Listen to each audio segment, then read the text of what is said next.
What's up, everybody? It's Ronnie George, and today the Cebrynkis have graced me with their presence. That y'all just had a closing today, right?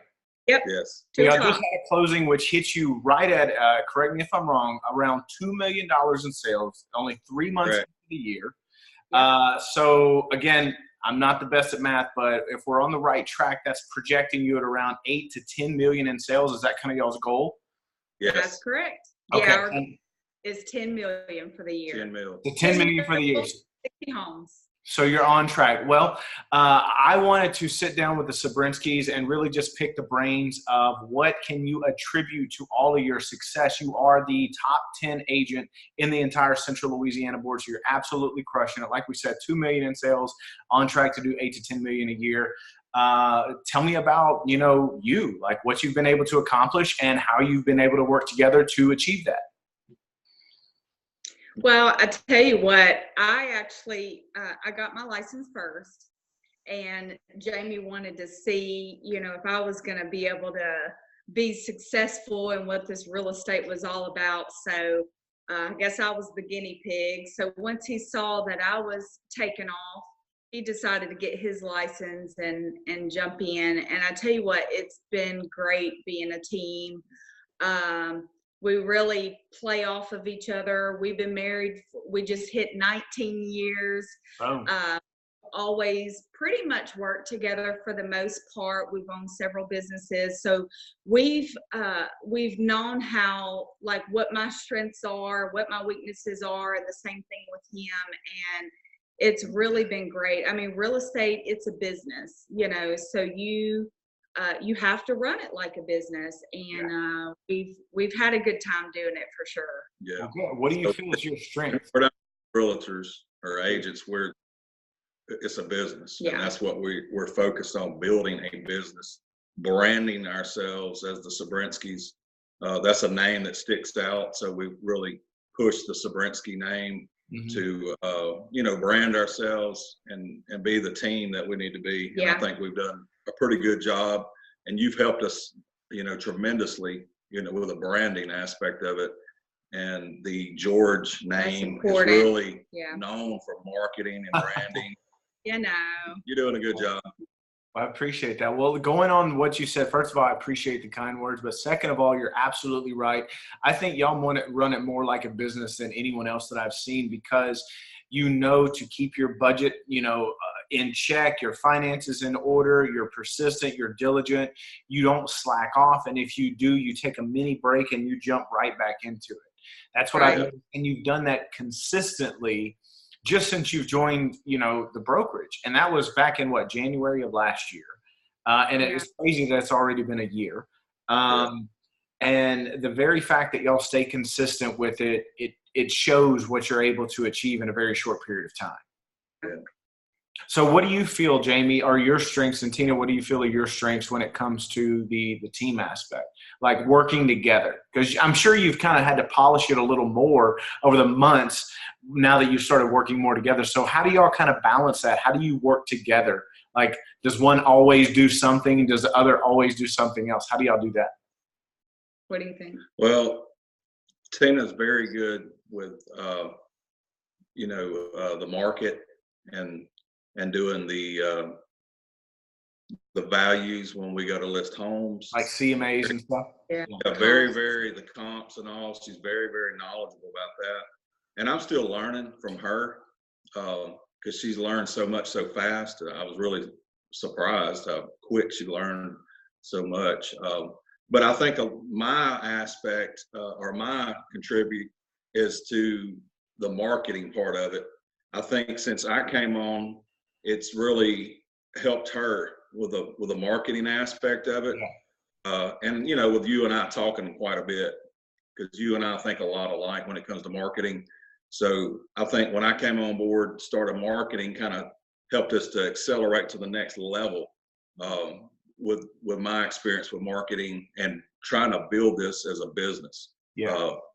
Just being an agent, So I think that was the most the only thing that really stuck out to me the most would be the marketing part of it. It's really helped Tina, because Tina really is not a marketing person. She's marketable because she's beautiful, but she's not marketing like I know how to market, if that makes sense. And just to play that, being a business owner, being a successful business owner comes with branding and marketing your business. And with that comes investing the money that you've made. And that is, I feel like, one of the major hurdles with realtors that they cannot overcome, because they make a paycheck and then they just make another paycheck and make it, without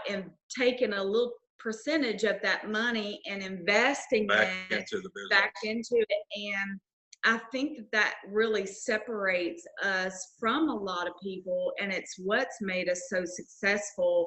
And that was one of the things that Jamie really came in and helped me with, because it's hard to spend money. You want to hang on to that. You don't want to spend $300 or $400 out of that check. But I tell you what, when you spend $300 or $400 out of that check, you get another $3,000 to $6,000, and it's investment. And he helps me with that, because I am that type of person. I'm like, well, you're very frugal. She didn't want to spend the money, but now that we're spending the money, she's seeing the success from that. Yeah. And moving to the next level. And just to give you an idea, as far as dollar signs go, I was pretty much on my own for the most part of last year. Yes. Jamie got a license. He came in. But like one or two. Yeah. And then you kind of helped in towards the last. Yeah, you're right. Yeah. So for last year, I think we finished at 5 million, if I'm not mistaken, a little over. 5.5. Yeah, 5.5 million. So, and I really didn't make the bulk of that until the latter part of the year. Yes. So we're already at 2.1 million right here. Yeah, in March, the end of March. So I feel like that marketing has definitely helped us. Makes a big difference. Especially. Go ahead. All right, my turn, I guess. So touching on a couple different things. One, the very fact that you said the strength, and I completely agree with you on that fact, because I've noticed in the beginning, Tina was very to the point with her money. She's very tight with it. It's because, well, I guess that's just your personality with it. But I think that it's great because Jamie does have that dynamic that knows that you need to put that money back out there. Don't make it and hoard it. You got to reinvest it. And you are absolutely right that most agents do not do that. I think real estate agents are probably one of the only profession of people, I'm sure there's others out there, that want to spend the least amount to make the most amount.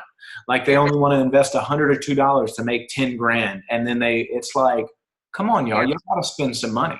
Like the margins that real estate agents make are insane. So it's like, that's why I feel happy spending the money, because I know that it keeps compounding and it keeps building. Because just like that, like over a year, y'all been able to have so much faith in what you've been able to do.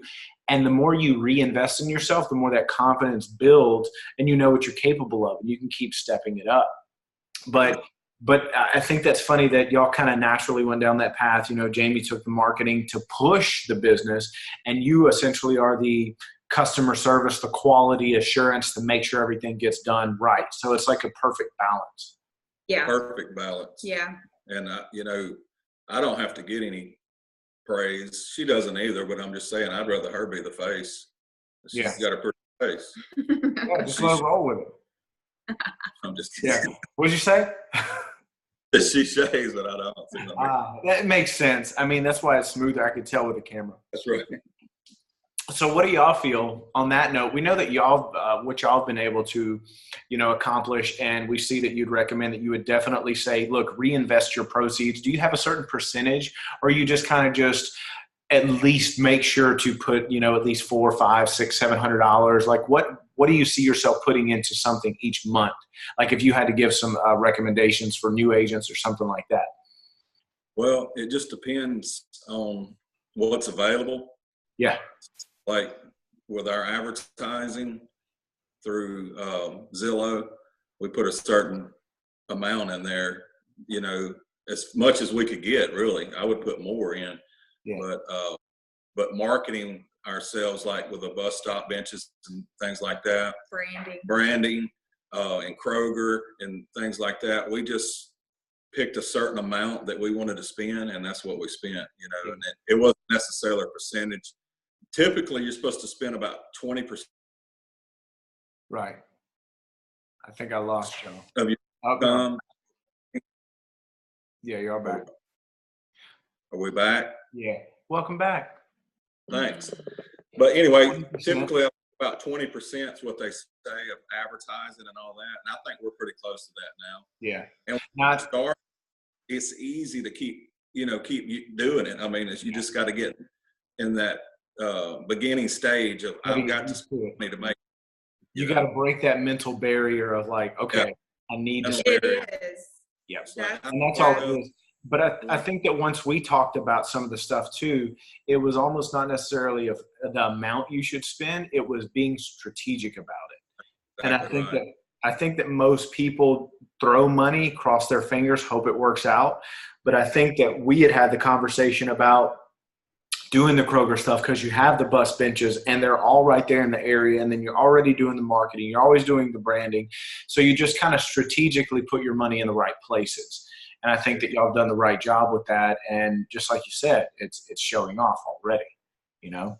We've made mistakes. We've invested our money in marketing, you know, different companies, but we always make sure from the very beginning, hey, if this doesn't work out, if we don't like the way that it's going, what's the contract on this? I don't want to be locked into something. And if we see it's within 2-3 months it's not doing anything, guess what? We're pulling it and we're going to something else. It's really about finding out what works, what's the best approach. I completely agree, and it's almost instant gratification because most marketers will try and sell you on you got to let it sit there for 4 or 5, 6 months. That's bogus. It's just like a new listing on the house. If you put it on the market, it's either going to sell quickly or it's not, and you need to adjust. Same thing with marketing. If it doesn't work, there's a reason it doesn't work. So I think that it's smart that y'all, I mean, that's probably just comes from the business aspect. Y'all know how it goes. You know how we've made a lot of mistakes for sure. So, and it's all just trial and error. You know, we're not perfect. We're not successful right now because we just started and we got lucky. We've got a lot of experience of failures and making mistakes and trial and error and all that. And that's what it takes in this business. Well, not only that, I think it's because y'all are focused too. Like, y'all don't let a lot of stuff get in y'all's way. Like y'all enjoy family time, you take vacations, but when it comes to work, you literally do nothing but, all right, let's get sales. Let's get you are laser dialed in. Now, here's another thing, just talking about this, we might go a little longer because I want to pick y'all's brains on some stuff, because some people, now y'all are both full-time with this too. Here's another aspect. Some people want to be part-time with it, and they want to ease ourselves into it, but they always stay part-time. What's your input on a part-time agent and full-time agent? I have my perspective, but I want to know yours. I'm probably sure they're the same. I always tell people, do not base what you're doing in real estate part-time off of what you can do full-time. Yeah. So, for instance, because here's the thing, you can't sell real estate and work full-time job at the same moment. You can at the same period of time, but not at the same moment. So if you're at work and you're working, you're not selling real estate. Yeah. So if you're at a job 8 hours a day, guess what? You're not doing real estate during that 8 hours. You have to answer your phone. Yeah. So you got to answer your phone. You can't answer the phone at work. So somebody else is getting that call. You're really just, whereas when we do real estate, we're working 4 to 6 to 8 to 10, sometimes 12 hours a day, just depending on what we've got going on. And if you're working a full-time job, guess what? When you get home, you're tired. Do you really want to do real estate? You may put a little bit of energy into it, an hour or two on the weekends, but I always say, do not base what you're doing part-time in real estate off of what you can actually do full time. No. Because it's not going to just double it. It's probably going to be 5 to 6 times more. Right. Let me ask you this question.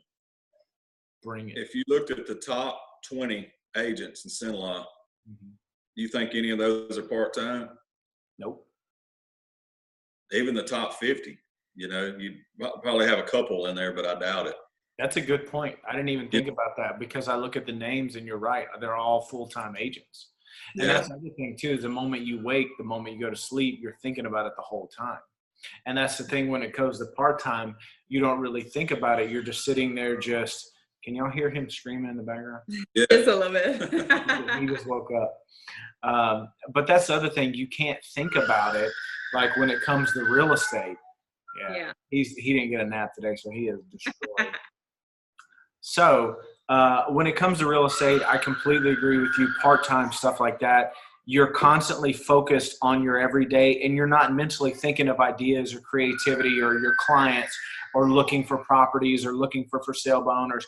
You're so distracted by the here and now as opposed to what you need to be or what you can be doing for business and things like that. Yeah. And I get it. It's scary. We have part-timers that reach out to us all the time, or people that are thinking about getting their license. It's scary. You're jumping into something, and it's 100% commission. But I always tell them, yeah, it's 100% commission. But if you think about it, I don't hear him now. Oh, good. She's in there. If you think about it, any job is 100% commission, because if you don't go to work, guess what? You don't get paid. If you don't do your job correctly, you don't get paid. Yeah. So you got to hustle. Yeah. And here's the thing about real estate. I determine my income. Nobody else determines my income. Nobody's going to walk into my office or into my home and tell me I'm tired and I don't have a job anymore. But when you're working that Monday through Friday job, I don't care if you've been there 10, 15, 20, you're about to retire. They can walk in any and determine your future. Yeah. And that's the thing about real estate is nobody determines it. If I have money, it's because I didn't get up to work, So if you're thinking about going full time, just get your mindset. Yeah. Don't take a leap of faith. About people that are probably not even successful in real estate and they're not giving their all. Just jump in there and do it. Yeah. Put a little money aside. Be smart about it. Put 2-3 months up just to give yourself a little push and jump in there and do it. Hit the ground running. Yeah. I completely agree. I think it's the fact you never know. It's like people want to tiptoe into it and you can't. You have to have enough confidence in yourself and your abilities, but do it for part-time for a little bit for 4 or 5 months and you're like, oh wait, I am good at this. And if you love it and it does make sense, it's a belief in oneself to where you jump from where you're at to where you think that you're going to be. And then you never know. I mean, you might do 10 times better than you thought you could. I know I'm doing a lot better than, well, I can't say that I thought that I would because I knew I would be capable of doing it, but creating the things that I've been able to do, I mean, I imagine them, but it's just cool that they've kind of come together. So I think it's just, you really just have to believe in yourself and your abilities to transition from part-time to full-time. Yeah. I don't know one real estate agent that is successful that's in those top numbers, the top 50 that I've done a deal with, and they're like, I really just don't know if I'm, they're confident, they know what they're doing. And, that's a good point. You just gotta become as knowledgeable as you can, not arrogant.